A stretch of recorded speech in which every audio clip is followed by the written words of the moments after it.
बिस्मिल्लाहिर्रहमानिर्रहीम। अस्सलामुअलैकुम नाज़रीन कराम, नई वीडियो में आपको खुश आमदीद कहते हैं। कोई प्लेयर भी दूसरे पे एतबार करने को तैयार नहीं है, इसलिए एक ऐसा कदम उठाने की तरफ इशारा दिया जा रहा है जिसकी कोई नज़ीर नहीं मिलती। दुनिया की तारीख़ में कोई नज़ीर नहीं मिलती।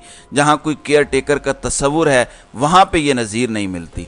आप ये डॉन लीग से फेमस होने वाले रिपोर्टर सिरल अल्मेडा की ट्वीट पढ़ें। वो लिखते हैं कि सादा वर्जन ये है जो इलेक्शन कन्फ्यूजन पैदा कर रहा है कि नवाज शरीफ और जनरल आसिम एक दूसरे पर भरोसा नहीं कर रहे। यानी बकौल डॉन लीग से मशहूर होने वाले सिरल अल्मेडा के नवाज शरीफ ने जिसको आर्मी चीफ खुद लगाया उस पे ही नवाज शरीफ को भरोसा नहीं है, जबकि दूसरी तरफ से भी नवाज शरीफ पे भरोसा नहीं है।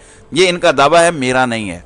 दूसरी जानिब खलीज मैग लिखता है कि कौन सी पॉलिटिकल पार्टी के लिए आप इलेक्शन 2023 में वोट करेंगे। और आप अगर गौर करें तो तीन पार्टियां हैं, पीटीआई, पीएमएलएन और पीपल्स पार्टी। लेकिन आप यहां वोटिंग पैटर्न देखें, 64,000 वोट्स में से 50% पीटीआई को, जबकि दूसरे नंबर पर जिसके 49% वोट हैं वो नाअहल तरीन की पार्टी है और परवेज खटक ने जो लॉन्च की है उनको ये वोट मिला है।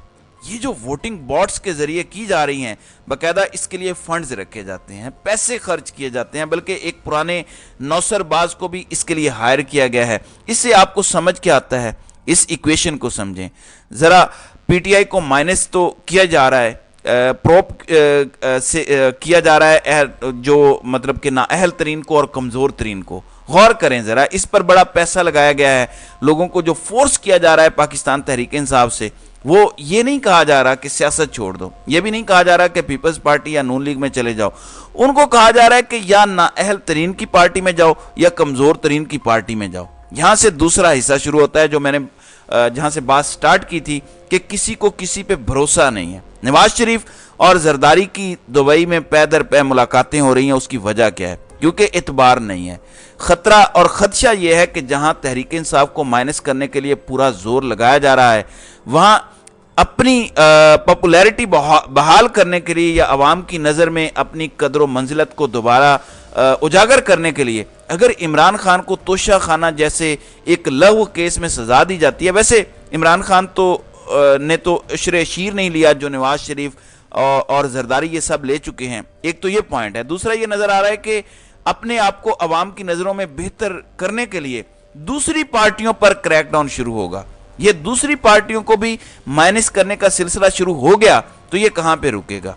तहरीक इंसाफ से निपटने के बाद अगर नून लीग के लोगों को ये जो केयर टेकर नया सेटअप है वो मार धाड़ शुरू कर देगा, या ये लंबा कर दिया गया सेटअप पीपल्स पार्टी के लोगों को भी मार धाड़ शुरू कर दी गई और वाकई नाअहल तरीन और कमज़ोर तरीन की पार्टी में लोगों को भेजना शुरू किया गया, तो मुस्तकबिल का नक्शा तो बिल्कुल बदल जाएगा।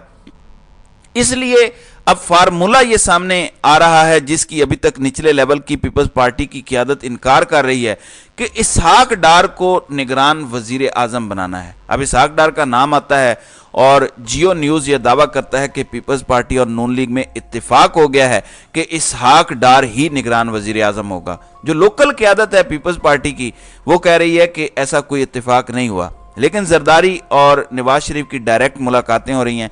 ये वो दो लोग हैं जो अपने से नीचे किसी को कुछ समझते नहीं हैं और फैसले बाला बाला करते हैं। इसकी नौबत क्यों आ रही है और पाकिस्तान में किस किस्म की तबाही लाने की कोशिश हो रही है? याद रखें, आज से सिर्फ चंद माह पहले सुप्रीम कोर्ट को भी ये बताया गया था, वहाँ पे ये प्ली ली गई थी कि अगर पंजाब के इलेक्शन पहले हो जाते हैं तो निगरान सेटअप जो कि बुनियादी डिमांड है इनकी, जो गैर जानिबदार होना चाहिए, वो नहीं होगा पंजाब और खैबर पख्तूनख्वा में। तो जब कौमी असम्बलियों के इलेक्शन होंगे तो वो गैर जानिबदाराना इलेक्शंस नहीं होंगे। आज इसहाक डार को नॉमिनेट कर रही है नून लीग। यहां से समझ लें कि मैच तब भी फिक्स था, मैच अब भी फिक्स करने की कोशिश हो रही है।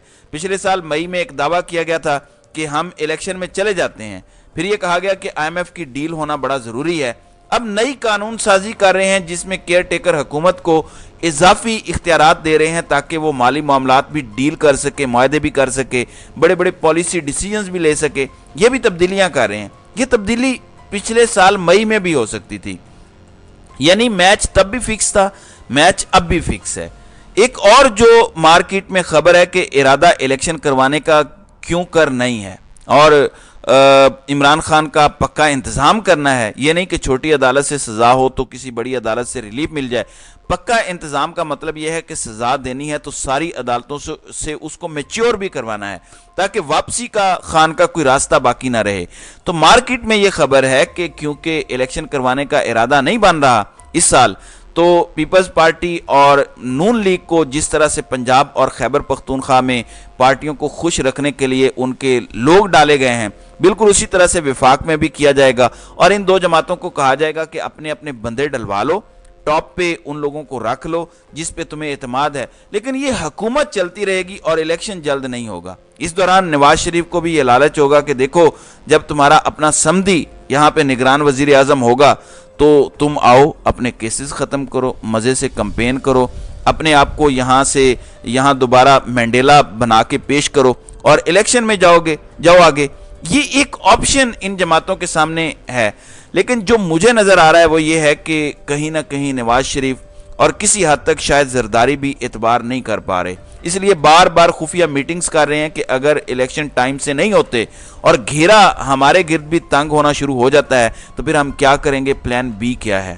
کیونکہ عمران خان یہ غلطی کر چکے ہیں, انہوں نے اندھا اعتماد کیا, اس اندھے اعتماد کا یہ نقصان ہوا کہ آج عمران خان ان حالات سے دو چار ہیں جن کی بہت ساری ذمہ داری عمران خان پر آتی ہے. اگر انہوں نے اندھا اعتماد نہ کیا ہوتا اور 2019 میں فیصلہ اپنا بدل لیتے اور جسٹس کھوسا نے ایک موقع بھی دیا تھا تب قانون سازی کی بجائے کسی اور کی تقرری کر دیتے تو آج حالات بالکل مختلف ہوتے, لیکن انہوں نے یہ غلطی کی اور بہت حد تک وہ خود اس کے ذمہ دار بھی ہیں. گو انہوں نے اب سٹینڈ لیا اپنی حکومت جانے کے بعد, وہ تاریخ ساز ہے, لیکن نواز شریف اور زرداری پہلے کے چوٹ کھائے ہوئے ہیں, ان کو پتا ہے. یہ وہ لوگ ہیں جو کہتے رہے ہیں کہ ہم تمہاری اینٹ سے اینٹ بجا دیں گے, آپ سپر وزیر اعظم نہیں بن سکتے, آپ اپنا کام کریں, ہمیں اپنا کام کرنے دیں, برباد کریں یہ اور آئے نواز شریف. تو ان کو پتا ہے کہ گیم کیسے چلتی ہے, کسی ٹائم بھی بازی پلٹ سکتی ہے, پلان بی پلان سی بھی آ سکتا ہے. اور عمران خان نے بھی ایک دفعہ اپنی تقریر میں کہا تھا کہ میں 27 سال سے ان کے ساتھ ڈیل کر رہا ہوں, یہ کب پلان بی پہ چلے جائیں آپ سوچ بھی نہیں سکتے اور پھر آپ لوگ پچھتائیں گے جو آپ کر رہے ہیں. اور مجھے جو سمجھ آ رہی ہے, عمران خان کو نکالنے سے پہلے کوشش کی گئی تھی کہ پیکا آرڈیننس کے سیکشن کو ٹائٹ کیا جائے اور کروا لیا گیا تھا, لیکن جسٹس اطہر من اللہ نے اس کو سٹرائک ڈاؤن کر دیا, ورنہ جو ہونا تھا تحریک انصاف کے سپورٹرز کے ساتھ وہ آپ سوچ بھی نہیں سکتے. اب اس حکومت کے جاتے جاتے دوبارہ سے سوشل میڈیا کے قوانین سخت ترین کیے جا رہے ہیں. تحریک انصاف پہ تو پہلے ہی سخت وقت ہے, اس سے زیادہ سختی پھر کیوں کی جا رہی ہے. تو یہ مجھے کسی اور چیز کی تیاری بھی لگتی ہے کہ اکراس دی بورڈ جب ہم پلان بی پہ کام کریں گے تو پھر کوئی بھی بول نہ سکے, کمپینز نہ چلائی جا سکیں, برا بھلا نہ کہا جا سکے. وہ جو کہتے ہیں نا کہ ہیں کواکب کچھ نظر آتے ہیں کچھ دیتے ہیں دھوکہ یہ بازیگر کھلا, تو سمجھیں ذرا اس سچویشن کو. اس لیے نواز شریف اور زرداری گھبرائے ہوئے ہیں اور یہی نواز شریف اور آصف زرداری کی پریشانی ہے. اس لیے اسحاق ڈار کا نام بھی سامنے آ سکتا ہے, لیکن کوئی آئین کوئی قانون اس کی اجازت نہیں دیتا کیونکہ لائف لانگ ممبر ہیں اسحاق ڈار نون لیگ کے, رشتہ دار ہیں پارٹی صدور کے, پارٹی ہیڈز کے. بار بار اسی حکومت کا وزیر خزانہ بھی وہ رہ چکے ہیں, پارٹی کے بڑے بڑے ڈیسیژنز لیتے ہیں, سینیٹر بھی ہیں, تو وہ کیسے غیر جانبدار ہو سکتے ہیں. لیکن اگر یہ کیا گیا اور کر لیا گیا تو پھر آپ اندازہ لگا سکتے ہیں کہ اگلے انتخابات کی کریڈیبلٹی کیا ہوگی. کون یقین کرے گا ایسے انتخابات پر. پہلے ہی یہ کہہ رہے ہیں کہ عمران خان کو لیول پلینگ فیلڈ نہیں دینی, ہم نے اس کو مائنس کرنا ہے, اوپر سے آپ اسحاق ڈار کو بنا دیتے ہیں تو کیا رزلٹ نکلے گا وہ آپ کو پتا ہے. دوسری جانب ناظرین کرام, ہنری کیسنجر چینی صدر شی جنگ پنگ سے ملا ہے. لوگ بہت ساری باتیں کر رہے ہیں کہ امریکہ کو بچانے کی ضرورت ہے کیونکہ امریکہ کا قرضہ 31 ٹریلین ڈالر پر پہنچ چکا ہے. یعنی امریکہ کریش کرنے کے دہانے پر کھڑا ہے اور امریکہ اگر کریش کرتا ہے تو وہ دنیا کی تمام معیشتوں کو لے ڈوبے گا. یہ مذاق نہیں ہے. دنیا کی سب سے بڑی کنزیومر مارکیٹ امریکہ ہے. پاکستان کا بھی کوئی ایک ملک اگر بڑا پارٹنر ہے تو وہ امریکہ ہے. تو انہیں ایک بڑے پیمانے پر جنگ کی ضرورت ہے. یوکرین میں وہ بات بن نہیں رہی. अरब 2 अरब डॉलर के हथियार चले जाते हैं, ये अमेरिका के लिए कोई बड़ी चीज़ नहीं है। पहली जंग अजीम फिर दूसरी जंग अजीम को देखें तो आपको पता चलेगा कि किन लोगों ने पैसा बनाया, किन खानदानों ने बनाया था, किन कंपनीज ने बनाया था, कौन सी कंपनियां उस दौर में बिलियनियर बन गई थी, तो आपको सारी कहानी समझ आ जाएगी। तो अमेरिका को एक जंग की ज़रूरत है और इन हालात के तनाजुर में आपको पाकिस्तान की सूरत हाल देखनी है। यहाँ पे ऐसे हुक्मरान चाहिए, ऐसी कठपुतलियां चाहिए जो वक्त आने पे चीन के साथ खड़े ना हो, रूस के साथ खड़े ना हो, बल्कि अमेरिका के साथ खड़े हों। अगर भारत की फर्मा बरदारी करनी पड़ती है तो करें। तो ये सब आपको उस तनाजुर में भी देखने की ज़रूरत है। आप जब देखेंगे तो आपको किसी हद तक ये सारी कहानी समझ आ जाएगी। तो नाज़रीन कराम, आपकी इस वीडियो के हवाले से क्या राय है? आप अपनी राय का इजहार कॉमेंट सेक्शन में ज़रूर कीजिएगा।